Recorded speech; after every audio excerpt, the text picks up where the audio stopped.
ಓಂ ಶಾಂತಿ. ಇಂದಿನ ಮುರಳಿ ದಿನಾಂಕ 7 ಫೆಬ್ರವರಿ 2026. मुरली महावाक्यಗಳು मीठे बच्चे. बुद्धि में स्थायी एक बाबा की ही याद रहे तो यह भी अहो सौभाग्य है. ಬುದ್ಧಿಯಲ್ಲಿ ಸದಾ ಒಬ್ಬ ತಂದೆಯೇ ಸ್ಮೃತಿ ಇರಬೇಕು, ಇದು ಕೂಡ ಬಹಳ ದೊಡ್ಡ ಸೌಭಾಗ್ಯವೇ ಆಗಿದೆ. ಬಾಬಾ ಹೇಳ್ತಾರೆ ಸ್ಥಾಯಿಯಾದಂಥ ನೆನಪು. ಯಾಕೆಂದರೆ ಆತ್ಮನ ಮೂಲ ನೇಚರ್ ಸ್ಥಿರತೆ, ಆತ್ಮನ ಮೂಲ ಸ್ವಭಾವ ಸದಾ ಅವಿನಾಶಿ ಇದೆ. ಅಂದಮೇಲೆ ಸ್ಥಿರವಾದ ಆತ್ಮ, ಅವಿನಾಶಿಯಾದಂತಹ ಆತ್ಮ ತನ್ನ ಅವಿನಾಶಿ ಸತ್ಯದ ಅನುಭವ ಈ ಮನಸ್ಸು ಮಾಡಬೇಕು ಅಂತಂದರೆ ಈ ಮನಸ್ಸಿನ ಒಂದು ಏಕಾಗ್ರತೆಯನ್ನು ಪರಮಾತ್ಮನ ಸತ್ಯ ಸ್ವರೂಪದ ಮೇಲೆ ಏಕಾಗ್ರಗೊಳಿಸಬೇಕಾಗಿದೆ. ಅದಕ್ಕಾಗಿ ಬಾಬಾ ಹೇಳ್ತಾರೆ ಶಿವಬಾಬಾರವರನ್ನು ನೆನಪು ಮಾಡಿರಿ, ಆ ನೆನಪು ಸ್ಥಾಯಿ ಆಗಬೇಕು. ಇದು ಒಂದು ದೊಡ್ಡ ಸೌಭಾಗ್ಯನೇ ಅಂತಾರೆ ಬಾಬಾ. ಯಾಕಂದರೆ ಬುದ್ಧಿಯಿಂದ ಏನೆಲ್ಲ ನೆನಪು ಮಾಡ್ಬೋದು, ಮನಸ್ಸನ್ನು ಎಲ್ಲೆಲ್ಲೋ ಹರಿದಾಡಿಸ್ಬೋದು. ಆದರೆ ಒಬ್ಬ ಪರಮಾತ್ಮ ತಂದೆಯ ದಿವ್ಯ ಸ್ವರೂಪದ ಮೇಲೆ ಏಕಾಗ್ರ ಮಾಡೋದಿದೆಯಲ್ಲ, ಇದು ಸಾಧಾರಣ ಮಾತಲ್ಲ. ಒಂದು ವೇಳೆ ಏಕಾಗ್ರ ಆಯಿತು ಈ ಮನಸ್ಸು ಬುದ್ಧಿ ಅಂತಂದರೆ ಮನಸ್ಸು ಬಾಪ್ ಸಮಾನ ಆಗಿಬಿಡ್ತದೆ, ಬುದ್ಧಿ ಬಾಪ್ ಸಮಾನ್ ದಿವ್ಯ ಆಗ್ತದೆ. ಅಂದಮೇಲೆ ಇದು ಬಹಳ ದೊಡ್ಡ ಸೌಭಾಗ್ಯ. ಮನಸ್ಸನ್ನು ಸದಾ ಸ್ಥಾಯಿಯಾಗುವಂತೆ ಮಾಡಿರಿ. प्रश्न, जिन बच्चों को सर्विस का शौक होगा उनकी निशानी क्या होगी? ಯಾವ ಮಕ್ಕಳಿಗೆ ಸೇವೆ ಮಾಡಬೇಕನ್ನುವಂತಹ ಶೌಕ್ ಇರ್ತದ, ನಶಾ ಇರ್ತದ, ಅಂಥ ಮಕ್ಕಳ ನಿಶಾನಿಗಳು ಏನಾಗಿವೆ? ವಹ ಮುಖ ಸೆ ಜ್ಞಾನ ಸುನಾನೆ ಬಿಗರ್ ರಹ ನಹೀ ಸಕ್ತೆ. ಅಂಥವರು ತಮ್ಮ ಮುಖದಿಂದ ಜ್ಞಾನವನ್ನು ಹೇಳದೆ ಅವರಿಗೆ ಇರಲಿಕ್ಕೆ ಆಗೋದಿಲ್ಲ. ವ ರೂಹಾನಿ ಸೇವಾ ಮೇ ಅಪ್ನಿ ಹಡ್ಡಿ ಹಡ್ಡಿ ಸ್ವಾಹ ಕರ್ ದೇಂಗೆ. ಅವರು ಆತ್ಮೀಯ ಸೇವೆಯಲ್ಲಿ ತಮ್ಮ ಎಲುಬುಗಳನ್ನು ಸ್ವಾಹ ಮಾಡ್ತಾರೆ. ಎಲುಬು ಸ್ವಾಹ ಮಾಡೋದು ಅಂತಂದರೆ ಹೈಯೆಸ್ಟ್ ಶರೀರದ ಒಂದು ಮುಖ್ಯ ಅಂಗಾಂಗಗಳೇ ಎಲುಬುಗಳು. ಎಲುಬನ್ನು ಸವೆಸೋದು ಅಂತಂದರೆ ಎಲುಬಿನ ಸ್ಮೃತಿ ಇದೆ ಮನುಷ್ಯ ಸ್ವಭಾವದೊಳಗ, ಮನುಷ್ಯ ಮನಸ್ಸಿನೊಳಗ ಎಲುಬಿನ ಬಗ್ಗೆ. ಎಲುಬು ಅರ್ಥಾತ್ ದೇಹದ ಇಂಟ್ರೆಸ್ಟ್, ದೇಹವನ್ನು ಬೆಳೆಸುವ, ಉಳಿಸುವ, ಇದನ್ನು ಆರೋಗ್ಯವಂತವಾಗಿಡುವ, ತಿನ್ನುವ, ಇದಕ್ಕೆ ಮೇಕಪ್ ಮಾಡುವಂತಹ ಬಹಳಷ್ಟು ಇಂಟ್ರೆಸ್ಟ್ ಇದೆ ಮನಸ್ಸಿಗೆ. ಅಂದಮೇಲೆ ಎಲುಬನ್ನು ಸವಿಸೋದು ಅಂತಂದರೆ ಚಂದನ ಅರಿದಂತೆ ಈ ಎಲುಬನ್ನು ಸವಿಸುವ ಮಾತಲ್ಲ. ಎಲುಬು ಸವೆಸೋದು ಅರ್ಥಾತ್ ಬಹಳ ಗುಹ್ಯ ರಹಸ್ಯ ಏನು ಅಂತಂದರೆ, ನಾನು ಈ ದೇಹದ ಪ್ರತಿಯಾಗಿ ಯಾವ ಆಕಾಂಕ್ಷೆ, ಇಚ್ಛಾ, ಸ್ಮೃತಿಗಳನ್ನು ಇಟ್ಕೊಂಡಿದ್ದೀನಿ, ಯಾವ ಭಾವನೆ ಇಟ್ಕೊಂಡಿದ್ದೀನಲ್ಲ, ಈ ಶರೀರ ನನ್ನದು ಮತ್ತು ಇದು ರಿಯಲ್ ಅನ್ನುವಂಥದ್ದು, ಇದನ್ನು ಸ್ವಾಹ ಮಾಡ್ರಿ. ಎಲುಬಿನ ಸಹಿತ ಈ ದೇಹದ ಸ್ಮೃತಿ ಏನೆಲ್ಲ ಇದೆಯಲ್ಲ ಇದನ್ನು ಸ್ವಾಹ ಮಾಡ್ರಿ. ಯಾರು ಮಾಡ್ತಾರೆ ಹಿಂಗೆ? ಯಾರಿಗೆ ನಿಜವಾಗಿಯೂ ಸೇವೆಯ ನಶ ಇರ್ತದೋ ಅಂಥ ಮಕ್ಕಳು ಎಲುಬುಗಳನ್ನು ಸವಿಸ್ತಾರೆ. ಅರ್ಥಾತ್ ಪೂರ್ಣ ದೇಹ ವಾಹನವನ್ನು ತ್ಯಾಗ ಮಾಡ್ತಾರೆ, ಬಾಬನಿಗೆ ಅರ್ಪಣೆ ಮಾಡ್ತಾರೆ. ಉನ್ಹೇ ರೂಹಾನಿ ನಾಲೆಜ್ ಸುನಾನೆ ಮೇ ಬಹುತ್ ಖುಷಿ ಹೋಗಿ. ಅವರಿಗೆ ರೂಹಾನಿ ಈ ಸತ್ಯ ಜ್ಞಾನವನ್ನು ಇನ್ನೊಬ್ಬರಿಗೆ ತಿಳಿಸೋದ್ರಲ್ಲಿಯೂ ಕೂಡ ಬಹಳ ರುಚಿ ಇರ್ತದೆ. ಖುಷಿ ಮೇ ಹಿ ನಾಚ್ತೆ रहेंगे, वह अपने से बड़ों का बहुत रिगार्ड रखेंगे, उनसे सीखते रहेंगे. ಇದು ನಾಟಕದ ಒಳಗಿನ ಮಾತು. ಅವರು ಸದಾ ಆಂತರಿಕ ಬಾಹ್ಯ ಖುಷಿಯಿಂದ ಇರ್ತಾರೆ ಮತ್ತು ಅವರು ದೊಡ್ಡವರಿಗೆ ಅವಶ್ಯ ರಿಗಾರ್ಡ್ ಕೊಡ್ತಾರೆ, ಗೌರವ ಕೊಡ್ತಾರೆ ಮತ್ತು ಆ ದೊಡ್ಡವರಿಂದ ಅವಶ್ಯ ಕಲಿತಾರೆ ಅಂತ ಹೇಳ್ತಾರೆ ಬಾಬಾ. ಮುರಳಿಯ ಮುಖ್ಯ ಸಾರ, ಸದಾ ರೂಹಾನಿ ಸರ್ವಿಸ್ ಮೇ ತತ್ಪರ रहना है, ज्ञान धन दान करके खुशी में नाचना है. ಸದಾ ಆತ್ಮೀಯ ಸೇವೆಯಲ್ಲಿ ತತ್ಪರರಾಗಿರಬೇಕು. ಆತ್ಮೀಯ ಸೇವಾ ಅಂತಂದ್ರೆ ಅದು ಜ್ಞಾನ ಹೇಳೋದಿರಲಿ ಸ್ಥೂಲ ರೂಪದಲ್ಲಿ, ಆತ್ಮ ಕಲ್ಯಾಣಕ್ಕಾಗಿ ಯಾವ ಪ್ಯಾಂಪ್ಲೆಂಟ್ ಹಂಚೋದಿದೆ, ಅದಕ್ಕಾಗಿ ಚಿಂತನೆ ಮಾಡೋದಿದೆ, ಅದಕ್ಕಾಗಿ ವಿವರಣೆ ಕೊಡುವಂಥದ್ದಿದೆ. ಭಲೇ ಸ್ಥೂಲ ಸೇವಾ ಮಾಡಿರಿ, ಆದರೆ ರೂಹಾನಿ ಸರ್ವಿಸ್ನ ಮುಖ್ಯ ಅರ್ಥ ಆಗಿದೆ ದೇಹ ಭಾನದಿಂದ ಪರೆಯಾಗಿರುವಂತಹ ನಿರಾಕಾರಿ ಸತ್ಯದಲ್ಲಿ ಸ್ಥಿತ ಆಗಿರೋದೇ ನಿಜವಾದ ರೂಹಾನಿ ಸರ್ವಿಸ್ ಆಗಿದೆ. ಜ್ಞಾನ ಧನ ದಾನ ಮಾಡಿ ಖುಷಿಯಲ್ಲಿ ಡ್ಯಾನ್ಸ್ ಮಾಡ್ರಿ ಅಂತಾರೆ ಬಾಬಾ. ಖುದ್ದು ಧಾರಣ್ಕರ್ ಅವರಿಗೂ ಧಾರಣ ಕರಾನಿ ಹೇ. ಹೀಗೆಲ್ಲ ಮುರಳಿ ನುಡಿಸೋದ್ರಲ್ಲಿ ಎಕ್ಸ್ಪರ್ಟ್ ಇದ್ದೀವಿ ಅಥವಾ ಜ್ಞಾನ ಹೇಳೋದ್ರಲ್ಲಿ ಎಕ್ಸ್ಪರ್ಟ್ ಇದ್ದೀವಿ, ಅದಕ್ಕೆ ಏನಿದೆ ಅದನ್ನು ಆ್ಯಸ್ ಇಟ್ ಈಸ್ ಹೇಳೋದು, ಇದು ಜ್ಞಾನವನ್ನು ಹೇಳೋದಲ್ಲ. ಬಾಬಾ ಹೇಳ್ತಾರೆ, ಮೊದಲು ಪ್ರತಿಯೊಂದು ಮಾತನ್ನು ಧಾರಣೆ ಮಾಡಿಕೊಡ್ರಿ, ಆ ಸ್ವರೂಪ ಆಗ್ರಿ, ತಮ್ಮ ಸ್ವರೂಪದ ಮೂಲಕ ಅನ್ಯರಿಗೆ ಸೇವೆಯನ್ನು ಮಾಡ್ರಿ ಅಂತಾರೆ ಬಾಬಾ. ಸೆಕೆಂಡ್ ಪಾಯಿಂಟ್, ಬಾಬಾ जो ज्ञान का खजाना देते उसे अपनी झोली भरनी है. ಬಾಬಾ ಯಾವ ಜ್ಞಾನದ ಖಜಾನೆಗಳನ್ನು ಮಕ್ಕಳಿಗೆ ಕೊಡ್ತಾ ಇದ್ದಾರೆ ಅದನ್ನು ತಮ್ಮ ಜೋಳಿಗೆಯಲ್ಲಿ, ಬುದ್ಧಿರೂಪಿ ಜೋಳಿಗೆಯಲ್ಲಿ ತುಂಬಿಕೊಡ್ರಿ. ನೋಟ್ಸ್ ಲೇನೆ ಹೇ ಫಿರ್ ಟಾಪಿಕ್ ಪರ್ ಸಮझाना है. ನೋಟ್ಸ್ ತಗೊಳ್ರಿ, ಪಾಯಿಂಟ್ಸ್ಗಳನ್ನು ನೋಟ್ ಮಾಡಿರಿ ಮತ್ತು ಒಂದೊಂದು ಟಾಪಿಕ್ ಮೇಲೆ ತಿಳಿಸ್ಕೊಡ್ಬೇಕು ಅಂತ ಹೇಳ್ತಾರೆ ಬಾಬಾ. ಜ್ಞಾನ ಧನ್ ಕಾ ದಾನ್ ಕರ್ನೆ ಕೆ ಲಿಯೆ ಉಛಲ್ತೆ ರಹನಾ ಚಾಹಿಯೆ. ಅಂಡರ್ಲೈನ್. ಯಾಕೆ ಅಂದರೆ ಯಾರಾದರೂ ಈ ಪಾತ್ರಕ್ಕೆ ಯಾವಾಗಲೂ ನಿಂದನೆ ಮಾಡುವಂತಹ ವ್ಯಕ್ತಿ, ಆ ವ್ಯಕ್ತಿಯ ಒಂದು ಜೀವನದಲ್ಲಿ ಏನಾದರೂ ಘಟಿಸ್ತು ಅಂತಂದರೆ ಅವಾಗ ನಾವು ನೋಡಿದ್ವಿ ಅಂತಂದ್ರೆ ಅದನ್ನು ನಮ್ಮವ್ರ ಮುಂದೆ ಹೇಳಲಾರ್ದೆ ನಮ್ಗೆ ಇರೋಕ್ಕಾಗಲ್ಲ. ಅಥವಾ ನಮ್ಮ ಫ್ಯಾಮ್ಲಿ ಒಳಗೆ, ಈ ರೋಲ್ನ ಫ್ಯಾಮ್ಲಿ ಒಳಗೆ ಏನಾದರೂ ಅಂಥದ್ದು ಉತ್ತಮ ವಿಷಯ ಘಟಿಸಿತು ಅಂತಂದ್ರೆ ಮೊದಲೆಲ್ಲ ಅದನ್ನು ಎಲ್ಲರಿಗೆ ಹರಡಿಸ್ತೀವಿ, ಹೇಳ್ತೀವಿ, ನಮ್ಗೆ ಇಟ್ಕೊಳ್ಳಿಕ್ಕೆ ಆಗಲ್ಲ. ಖುಷಿಯ ಸಮಾಚಾರವನ್ನು ಕಂಟ್ರೋಲ್ ಮಾಡಲಿಕ್ಕೆ ಆಗೋದಿಲ್ಲ. ಅದನ್ನು ಮೊದಲು ಎಲ್ಲರ ಮುಂದೆ ಹೇಳಿ ತಿಳಿಸ್ತೀವಿ.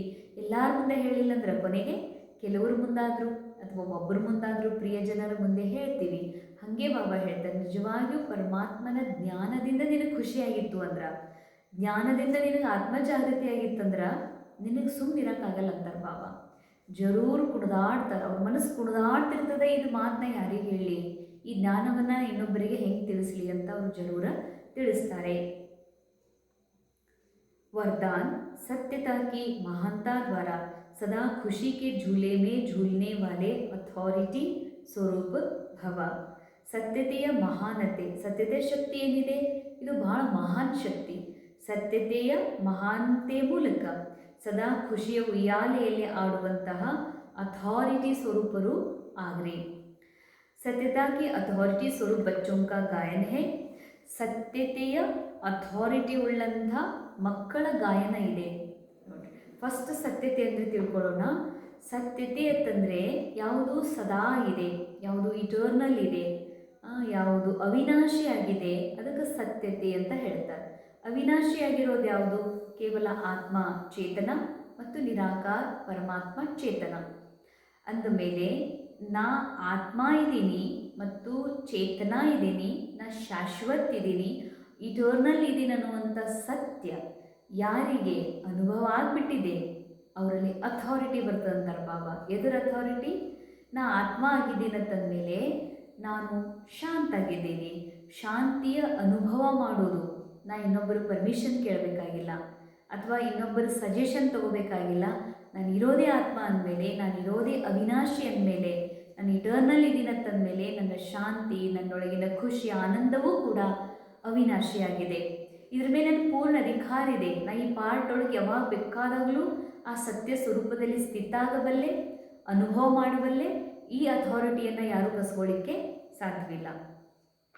ತೋ ಅದಕ್ಕಾಗಿ ಸತ್ಯತೆಯ ಅಥಾರಿಟಿ ಉಳ್ಳಂತಹ ಮಕ್ಕಳಿಗೆ ಒಂದು ಗಾಯನ ಇದೆ, ಸಚ್ ತೋ ಬಿಟೋ ನಚ್. ಸತ್ಯವಂತರು ಕೂಡಲು ಕುಣಿದಾಡ್ತಿರ್ತಾರೆ. सत्य की नाव ढिलेगी परंतु डूब नहीं सकती. ಸತ್ಯದ ದೋಣಿ ಸ್ವಲ್ಪ ಅಲಗಾಡ್ಬೋದು ಭಲೆ, ಆದರೆ ಮುಳುಗಲಿಕ್ಕೆ ಎಂದಿಗೂ ಸಾಧ್ಯ ಇಲ್ಲ. ಸತ್ಯ ಅಂದ್ರೇ ಅವಿನಾಶಿ. ಅವಿನಾಶಿ ಅಂದಮೇಲೆ ಮುಳುಗಿಸೋದು ಯಾವುದು? ನೀರು. ಪಂಚತತ್ವ ಅವಿನಾಶಿಯಾದಂತಹ ಚೇತನವನ್ನು, ಅದರ ಅಸ್ತಿತ್ವವನ್ನು ಸಮಾಪ್ತ ಮಾಡಲಿಕ್ಕೆ ಎಂದಿಗೂ ಸಾಧ್ಯನೇ ಇಲ್ಲ. आपको भी कोई कितना भी हिलाने की कोशिश करे लेकिन आप सत्यता की महानता से और ही ಖುಷಿ के झूले में झूलते हो. ನಿಮಗೆ ಯಾರಾದರೂ ಅಲುಗಾಡಿಸ್ಲಿಕ್ಕೆ ನೋಡ್ತಾರೆ. ಅಲುಗಾಡಿಸೋದು ಅಂತಂದರೆ ಏನರ್ಥ? ನಾ ಆತ್ಮ ಆಗಿರುವ ಸತ್ಯದಿಂದ ನಾನು ದೂರ ಮಾಡಿ ರೋಲ್ ಕಾನ್ಷಿಯಸ್ನಲ್ಲಿ ತಂದು ನೀ ಮದುವೆಯಾಗು, ನೀವು ಉಣ್ಣು ತಿನ್ನು ಎಂಜಾಯ್ ಮಾಡು, ಸಣ್ಣ ಜೀವನ ಐತಿ, ಹಂಗೆ ಮಾಡು ಹಿಂಗೆ ಮಾಡು, ಎದಕ್ಕೆ ಬೆನ್ನು ಹತ್ತಿ, ಸಣ್ಣ ಮಕ್ಕಳದಾರ, ಹೀಗೆ ಅನೇಕರು ಅಲುಗಾಡಿಸ್ಲಿಕ್ಕೆ ನೋಡ್ತಾರೆ.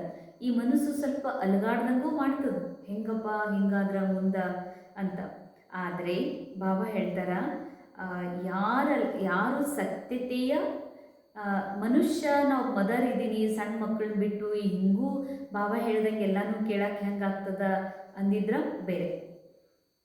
ಯಾರು ಆತ್ಮ ಆಗಿರುವ, ಅವಿನಾಶಿ ಆಗಿರುವ, ನಿರಂತರ ಇರುವ ಈ ನಾಟಕದ ರಹಸ್ಯನೂ ಸಹ ತಿಳ್ಕೊಂಡಿದ್ದಾರೋ, ಅವ್ರು ಯಾವ ಸತ್ಯದ ಅನುಭವ ಮಾಡಿದಾರೋ, ಅದರ ಅಧಿಕಾರಿ ಅದಾರೋ, ಅವ್ರಿಗೆ ಇಡೀ ಜಗತ್ತು ಅಲಗಾಡಿಸಿದರೂ ಕೂಡ ಅಲಗಾಡಲಿಕ್ಕೆ ಎಂದಿಗೂ ಸಾಧ್ಯವಿಲ್ಲ. ಎಂಥದೇ ಪರಿಸ್ಥಿತಿ ಬರಲಿ, ಪಾತ್ರಕ್ಕೆ ಅಪಮಾನನೇ ಆಗಲಿ, ಆದರೂ ಬಾಬನ ಕೈ ಬಿಡಲ್ಲ ಅವರು. ಯಾಕೆಂದರೆ ಅವರು ಸತ್ಯತೆ ಶಕ್ತಿಯ ಅನುಭೂತಿ ಮಾಡಿದ್ದಾರೆ, ಅಥಾರಿಟಿ ಉಳ್ಳವರಾಗಿದ್ದಾರೆ. यह हिलाना नहीं लेकिन झुलाना है, इसीलिए आप उन्हें धन्यवाद दो कि आप झुलाओ और हम आपके साथ झूले. ತಿಳ್ಕೊಡ್ರಿ, ನಾವು ಉಯ್ಯಾಲೆಯೊಳಗೆ ಕೂತ್ಕೊಂಡಿದ್ದೀವಿ. ಉಯ್ಯಾಲೆಯೊಳಗೆ ಕೂತ್ಕೊಂಡಾಗ ಯಾರೋ ಬಂದು ಬೀಳಿಸ್ಬೇಕು ಅಂತ ತಿಳ್ಕೊಂಡು ಏನು ಮಾಡ್ತಾರೆ, ಒಂದು ಸ್ವಲ್ಪ ಜೋರಾಗಿ ತೂಗಿಸಿ ಹಿಂಗೆ ಧಕ್ಕ ಹೊಡಿತಾರೆ, ಹಿಂದೆ ಬೆನ್ನಿಗೆ ಹಿಂಗೆ ಒತ್ತಿ ಬಿಟ್ಟರು ಅಂತಂದ್ರೆ ಏನಾಗ್ತದೆ, ಉಯ್ಯಾಲೆಯಲ್ಲಿ ಕೂತವರು ಕೆಳಗೆ ಬೀಳಬೇಕಾಗ್ತದೆ. ಆದರೆ ಅವ್ರು ಅಲುಗಾಡಿಸೋದ್ರಿಂದ ಸತ್ಯತೆ ಶಕ್ತಿ ಉಳ್ಳಂತಹ ಆತ್ಮರು ಅವ್ರ ಮನಸ್ಸು ಎಂಥ ಪರಿಸ್ಥಿತಿಗೂ ಅಲುಗಾಡೋದಿಲ್ಲ. ಆದರೆ ಅಲುಗಾಡಿಸ್ತಾರಲ್ಲ, ಅದ್ರ ಬದಲಾಗಿ ಏನಾಗ್ತದೆ ಅಂತಂದ್ರೆ, ನಾವು ಯಾರಿಗಾದ್ರೂ ಉಯ್ಯಾಲೆಯಲ್ಲಿ ಕುಂತವ್ರಿಗೆ ಬೀಳಿಸ್ಬೇಕಂತ ಹಿಂಗೆ ಒತ್ತಿದ್ವಿ ಅಂದ್ರೆ ಅವ್ರು ಬೀಳಿಲ್ಲ ಅಂದ್ರೆ ಜೋಕಾಲೆ ಆಡ್ತದೆ, ಜೋಕಾಲೆ ಗೊತ್ತದಂಗೆ ಆಗಿಬಿಡ್ತದೆ, ಜೋಕಾಲೆ ಹಿಂದಕ್ಕೆ ಮುಂದಕ್ಕೆ ಹೋಗ್ತದೆ. ಅದಕ್ಕೆ ಬಾಬಾ ಅಂತಾರೆ, ಯಾವುದೇ ಜಗತ್ತಿನ ಮಾಯೆಗೆ ವಶೀಭೂತ ಆಗಿರುವಂಥವರು ನಿಮಗೂ ಕೂಡ ಅಲುಗಾಡಿಸ್ಲಿಕ್ಕೆ ಅವ್ರು ಪ್ರಯತ್ನ ಪಟ್ಟರು ಅಂತಂದರೆ ನೀವು ಅಲುಗಾಡೋದಿಲ್ಲ. ಯಾಕಂದರೆ ಅವ್ರು ಅಲುಗಾಡಿಸೋದಂದ್ರೆ ಇದು ಅಲುಗಾಡಿಸ್ದಂಗೆ ಅಲ್ಲ, ಉಯ್ಯಾಲೆ ತೂಗಿದಂಗೆ ಅಂತಾರೆ ಬಾಬಾ. ಅದಕ್ಕೆ ಅವ್ರು ಉಯ್ಯಾಲೆ ತೂಗ್ತಾರ, ನೀವು ಅತೀಂದ್ರಿಯ ಸುಖದ ಉಯ್ಯಾಲೆಯಲ್ಲಿ ನೀವು ಆಟ ಆಡ್ರಿ ಅಂತಾರೆ ಬಾಬಾ. ಸ್ಲೋಗನ್, ಸರ್ವಶಕ್ತಿಯೋं की लाइट सदा साथ रहे तो माया समीप आ नहीं सकती. ಸರ್ವಶಕ್ತಿಗಳ ಲೈಟ್ ಸದಾ ಇದ್ದಾಗ ಅಂದರೆ ನಾ ಯಾರಿದ್ದೀನಿ ಅನ್ನುವಂಥ ಸತ್ಯ ಸ್ಮೃತಿ ನಿಮಗೆ ಪಕ್ಕ ಆಯಿತು ಅಂತಂದರೆ ಮಾಯಾ ನಿಮ್ಮ ಸಮೀಪದಲ್ಲಿ ಬರಲಿಕ್ಕೆ ಸಾಧ್ಯ ಇಲ್ಲ. ಅವ್ಯಕ್ತಿಶಾರ ಏಕತೆ ಹಾಗೂ ವಿಶ್ವಾಸದ ವಿಶೇಷತೆಯ ಮೂಲಕ ಸದಾ ಸಫಲತಾ ಸಂಪನ್ನರು ಆಗ್ರಿ. ಏಕತಾ, ಸ್ವಚ್ಛತಾ, ಮಹಿತಾ, मधुरता और मन वाणी कर्म में महानता, ये 5 बातें एक एक हर कदम से नजर आए. ಎಷ್ಟು ಸುಂದರ ಮಾತು. ಒಂದಿದೆ ಏಕತೆ, ಪ್ರತಿಯೊಬ್ಬ ಬ್ರಹ್ಮ ಬಾಬಾರವರ ಅಥವಾ ಶಿವ ಬಾಬಾರವರ ಸಂತಾನರಾಗಿರುವಂಥ ತಾವು ಮಕ್ಕಳೊಳಗ ಪ್ರತಿಯೊಬ್ಬರೊಳಗೂ ಕೂಡ ಹೇಳ್ತಾರೆ ಬಾಬಾ, ಈ 5 ಮಾತು ಕಾಣಬೇಕು. ಯಾರೇ ನಿಮ್ಮನ್ನು ನೋಡ್ತಾರಂದ್ರೆ, ನಿಮ್ಮ ಭೇಟಿ ಮಾಡ್ತಾರಂತಂದರೆ ಈ 5 ಮಾತು ನೀವೆಲ್ಲ ಬಾಬನ ಮಕ್ಕಳ ಮೂಲಕ ಇನ್ನೊಬ್ಬರಿಗೆ ಅನುಭವ ಆಗಬೇಕು. ಒಂದು ಏಕತೆ, ನೀವೆಲ್ಲೇ ಹೋಗ್ರಿ ಹಿಂಗೆ ಅನ್ನುವಂಗಿಲ್ಲ ನಮ್ಮ ತಂದೆ ವೀರಭದ್ರದಾರ ಅಂಥೇಳಿ, ಯಾಕಂದರೆ ವೀರಭದ್ರೇಶ್ವರ ದೇವಾನು ದೇವತೆಗಳಲ್ಲಿ ಅಧಿಪತಿ ಶ್ರೇಷ್ಠ, ಆದರೆ ಶಿವನ ಮಗ, ಯಾರೋ ಅಂದರು ಅಂತ ತಿಳ್ಕೊಂಡು ಹೋಗಲಿ ಬಿಡು, ಹೀಗಿಲ್ಲ. ವೀರಭದ್ರ ಪರಮಾತ್ಮನ ಸಂತಾನರಲ್ಲಿ ಒಬ್ಬ, ಆದರೆ ಡೈರೆಕ್ಟ್ ಶಿವ ನಿರಾಕಾರ ತಂದೆನೇ ನಿಜವಾದ ಆತ್ಮದ ತಂದೆ ಅದಾರ ಅನ್ನೋದ್ರಾಗ ಯಾರೇನು ಅಲುಗಾಡ್ಸೋರು ಅದಾರ. ಆದರೆ ಈ ಮಾತು ಎಲ್ಲರಿಗೂ ಅನುಭವ ಆಗ್ಬೇಕಂತಾರೆ ಬಾಬಾ. ಒಂದು ಏಕತೆ, ಏಕತೆ ಅಂದರೆ ಎಲ್ಲರೂ ಒಬ್ಬ ಭಗವಂತನೇ ನೆನಪು ಮಾಡೋರು, ಎಲ್ಲರೂ ಒಬ್ಬ ಪರಮಾತ್ಮನ ಮುರಳಿ ಆದೇಶಾನುಸಾರ ನಡೆಯೋರು, ಒಬ್ಬ ಪರಮಾತ್ಮನ ಶ್ರೀಮಂತನುಸಾರ ನಡೆಯೋರು, ಇವರಿಗಂತಾರೆ ಏಕತೆ ಉಳ್ಳವರು. ಎಲ್ಲರೂ ತಮ್ಮನ್ನು ತಾವು ಆತ್ಮ ಅಂತ ತಿಳ್ಕೊಂಡು ಎಲ್ಲರೊಳಗೂ ಆತ್ಮ ಸ್ವರೂಪ ನೋಡೋದು, ಇದಾಗಿದೆ ಏಕತೆ. ಹಾಗೂ ಸ್ವಚ್ಛತೆ, ಸ್ವಚ್ಛತೆ ಅಂತಂದ್ರೆ ಶರೀರದ ಸ್ವಚ್ಛತೆ, ಬಟ್ಟೆಯ ಸ್ವಚ್ಛತೆ, ಇದು ಜರೂರಿ ಇದೆ.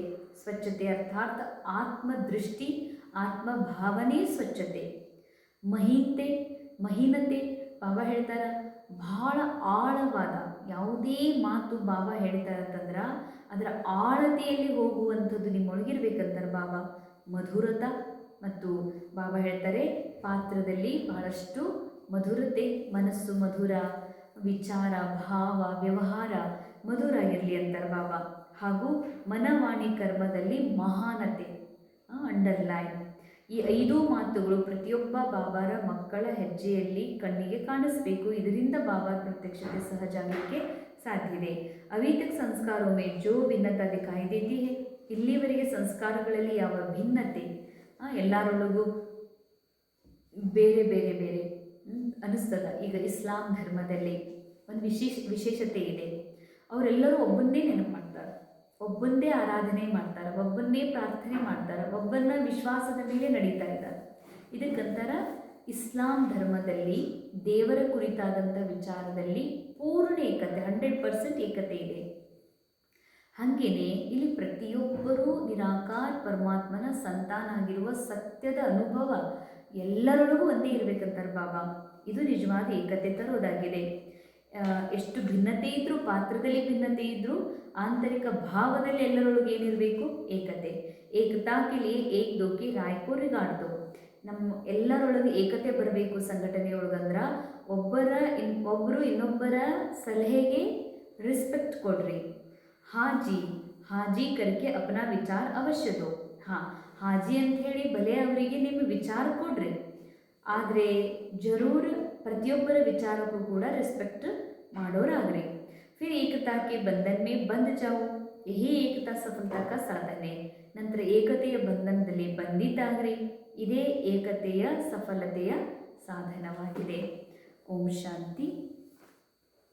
ಅನುಭವ ಮಾಡೋಣ. ಇಂದಿನ ಮುರಳಿಯ ಮಹಾವಾಕ್ಯದ ಅನುಸಾರ ನಾನು ಸತ್ಯತೆಯ ಶಕ್ತಿಯುಳ್ಳಂತಹ, ಅಧಿಕಾರವುಳ್ಳಂತಹ ಸತ್ಯಾತ್ಮನಾಗಿದ್ದೇನೆ. ನಿರಾಕಾರ, ಸದಾ ಅವಿನಾಶಿಯಾಗಿರುವ ಆತ್ಮ ನನ್ನ ಈ ಸತ್ಯವಾದ ಸ್ಮೃತಿ, ಸತ್ಯತೆಯ ಸ್ಮೃತಿಯ ಅನುಭೂತಿ ಹಾಗೂ ಸದಾ ಹಾಗೂ ಸತ್ಯವಾಗಿರುವ ಶಕ್ತಿಯ ಅನುಭವ, ಈ ಅನುಭವದ ಮುಂದೆ ಈ ಜಗತ್ತಿನ ಯಾವ ಶಕ್ತಿಯೂ ಸಹ ನನ್ನನ್ನು ಅಲುಗಾಡಿಸೋದಕ್ಕೆ ಸಾಧ್ಯವಿಲ್ಲ, ಮುಳುಗಿಸೋದಕ್ಕೆ ಸಾಧ್ಯವಿಲ್ಲ. ಯಾಕೆಂದರೆ ನನಗೆ ಸತ್ಯ ಗೊತ್ತಾಗಿದೆ. ಇದೊಂದು ವಿಶ್ವ ನಾಟಕ, ಕೇವಲ ಇಲ್ಲಿ ನಾಟಕ ನಡೀತಾ ಇದೆ. ನಾನು ನಿರಾಕಾರ ಆತ್ಮ, ಸದಾ ಅವಿನಾಶಿ, ಸದಾ ಸತ್ಯ, ಸದಾ ಪೂರ್ಣ ಮತ್ತು ಅವಿನಾಶಿಯಾಗಿದ್ದೇನೆ. ಇದೇ ನನ್ನ ಮೂಲ ಅಸ್ತಿತ್ವವಾಗಿದೆ. ಓಂ ಶಾಂತಿ.